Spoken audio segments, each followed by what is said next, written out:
تاریخ نویسی همان ادامه دارد. سال 2023 برای دست پروران جودوی تاجیک سال نمونوی است. مسابقات آخرانه که برای به دست آوردن جام جنیوس بود بر قزاقستان الماتا، یک بار دیگر پهلوانان کشور همین چهره هایی که در اطراف ما هستند کی را میشناسد؟ هر پهلوانی که قامت افراخته مردانوار یک بار دیگر در میدان اروپا و آسیا میان 17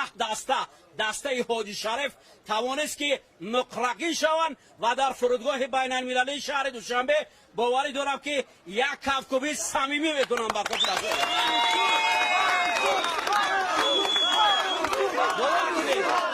یک لحظه من میدونم که در اینجا بعضی کس ناصر، بعضی کس البته شرف خلیفه میگوید و انمی نجمی